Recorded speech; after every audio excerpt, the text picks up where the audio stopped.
Flow में हम लोग जितना स्टडी किए थे उसके आगे हम लोग पॉइंट को डिस्कस करने जा रहे हैं। उसमें हम लोग देखेंगे यहाँ पे कि इसको बाद में डिस्कस करेंगे। इस पॉइंट को पहले देखते हैं। द फोर्स, कौन सा force? Electrostatic force is conservative in nature, conservative in nature. अब कंजर्वेटिव फोर्स जो है हम लोग work, energy and power chapter में और नॉन कंजर्वेटिव फोर्स को स्टडी कर चुके हैं हम लोग, तो उसको जाकर के आप कॉपी को देखेंगे तो मिलेगा। तो इलेक्ट्रोस्टैटिक फोर्स का नेचर कैसा होता है? कंजर्वेटिव होता है। That is work done by electrostatic force in moving A point charge along a closed loop of any shape is zero। इसमें सबसे इंपॉर्टेंट चीज ये है कि इसको याद रखें ना रखें, बस नेचर की बात हो तो इलेक्ट्रोस्टैटिक फोर्स का जो नेचर होता है वो कंजर्वेटिव होता है। अब अगला पॉइंट जो है ये इस पॉइंट को बहुत अच्छे से समझना है, क्योंकि ऑब्जेक्टिव के लिए याद रखना है, बहुत बार क्वेश्चन पूछ चुका है, इसको ध्यान से देखना है। इलेक्ट्रोस्टैटिक फोर्स का जो नेचर होता है वो कैसा होता है? कंजर्वेटिव होता है। आगे आती है बारी कि हम लोग इसको डिस्कस करेंगे। डिस्कस करने से पहले 3 इसमें लिखा हुआ है कि the force acting on one point charge due to the other point charge is always along the line joining.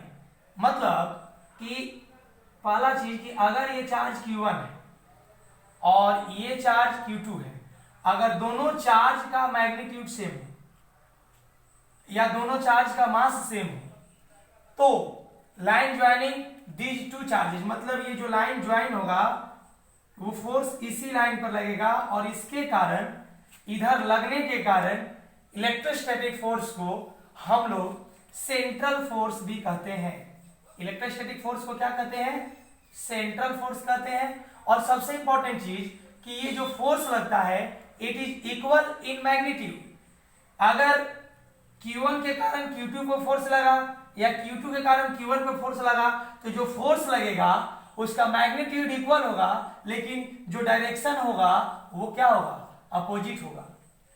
और ये जो बात मैंने लिखा कि सो electrostatic force is a central force, तो सेंट्रल फोर्स होने का मूल कारण है कि ये जो एक्शन रिएक्शन पेयर बनता है, तो मान लीजिए कि यहां पर Q1 है, यहां पर Q2 है, तो ऐसे फोर्स भी अपोजिट है, ऐसे भी फोर्स अपोजिट है, लेकिन हमेशा जो फोर्स का डायरेक्शन होगा लाइन ज्वाइनिंग होगा। तो ऐसे हम लोग नहीं दिखा सकते, जब दिखाएंगे तो ऐसे दिखाएंगे। यही कारण है कि इलेक्ट्रोस्टैटिक फोर्स को हम लोग क्या बोलते हैं? इलेक्ट्रोस्टैटिक फोर्स को क्या बोलते हैं? सेंट्रल फोर्स बोलते हैं। 3 यहां पे हम लोग लिख सकते हैं कि वैक्यूम के लिए जो इलेक्ट्रोस्टैटिक फोर्स का जो फॉर्मूला होगा वो 1/4πε0 Q1 Q2 R square equation first मानेंगे। किस मीडियम के लिए लिखेंगे तो 1/4πε Q1 Q2 R स्क्वायर। अब इक्वेशन 1 और 2 को डिवाइड करेंगे तो यहां पर F vacuum upon F medium is equal to 1/4πε0 into Q1 Q2 R square divided by 1/4πε Q1 Q2 R square. यहां से ये और ये कट जाएगा, 4π से 4π कट गया, ये नीचे से ऊपर गया तो आ गया एप्सिलॉन बाई एप्सिलॉन नॉट, जिसको हम लोग बोलते हैं एप्सिलॉन आर। एप्सिलॉन आर यहां तक आप उतारिए, उसके बाद हम बताएंगे epsilon r 3 epsilon by epsilon r epsilon naught, epsilon by epsilon naught equal to epsilon r, where epsilon r क्या है? Where epsilon r is relative permittivity. ये क्या है? Relative permittivity of the medium, relative permittivity of the medium with respect to the vacuum. Vacuum के respect में किस medium का relative permittivity क्या कहलाता है? एप्सिलॉन आर कहलाता है। इसको हम लोग किससे डिनोट करेंगे? के से। और इसी को हम लोग कहते हैं also known as dielectric constant of the medium. और इसका कोई भी यूनिट नहीं होता है। क्यों नहीं होता है? इसका क्यों नहीं होता है? क्योंकि इसका यूनिट और इसका यूनिट जब हम लिखेंगे तो कैंसिल हो जाएगा, तो ये कैसा क्वांटिटी हो जाएगा, यूनिट लेस क्वांटिटी हो जाएगा। नोट नंबर 2 में देखिए, if charges are dipped in a medium, जब चार्ज को किसी मीडियम में डुबा दिया जाए, डिप्ट किया जाए, रख दिया जाए, then electrostatic force on one charge is कितना, 1/4 pi epsilon naught epsilon r into Q1 Q2 by r square. अब ये हुआ कैसे, तो ध्यान देना है कि epsilon naught is equal to epsilon r, तो यहां से एप्सिलॉन इज इक्वल टू क्या आ जाएगा, epsilon naught into epsilon r. और किसी मीडियम के लिए इलेक्ट्रोस्टैटिक फोर्स होता है 1/4 pi epsilon Q1 Q2 by r square. अब इसका मान इतना है, तो इसको यहाँ पर हम क्या कर देंगे, पुट कर देंगे, तो हमारा यही रिजल्ट मिल जाएगा। सबसे इंपॉर्टेंट यहाँ पर वीवीआई बात, बहुत वीवीआई बात, कि the value of relative permittivity epsilon r varies between 1 to infinity, यानी एप्सिलॉन आर का जो वैल्यू होता है वो 1 से इंफिनिटी के बीच वैरी करता है।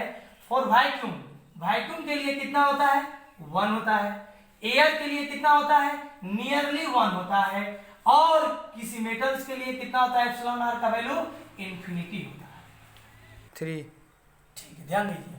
कोई एक एग्जांपल लेते हैं कि dielectric constant of pure water का डाइलेक्ट्रिक कांस्टेंट, यहां पर एप्सिलॉन आर का वैल्यू दे दिया, यानी के का वैल्यू हमारे पास दे दिया, जिसको हम लोग के कहें एप्सिलॉन आर कहें, दे दिया कितना, 81।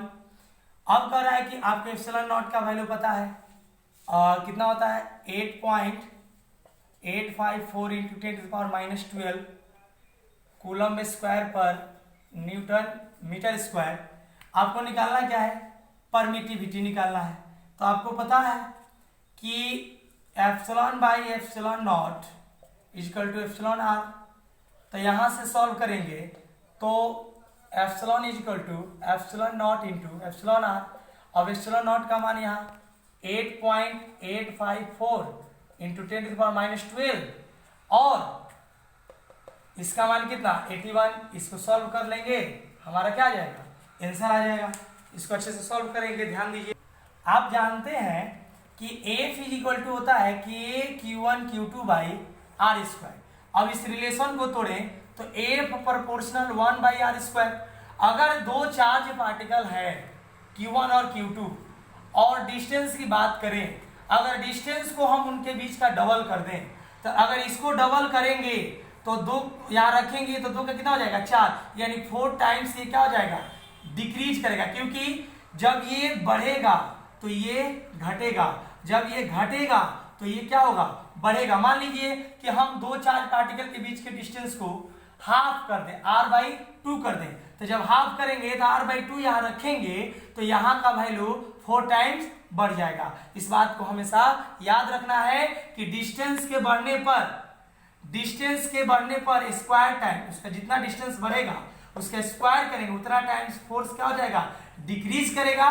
और डिस्टेंस के घटने पर उसका स्क्वायर टाइम्स फोर्स क्या हो जाएगा, इंक्रीज करेगा। बाकी अगले दिन हम लोग पढ़ेंगे।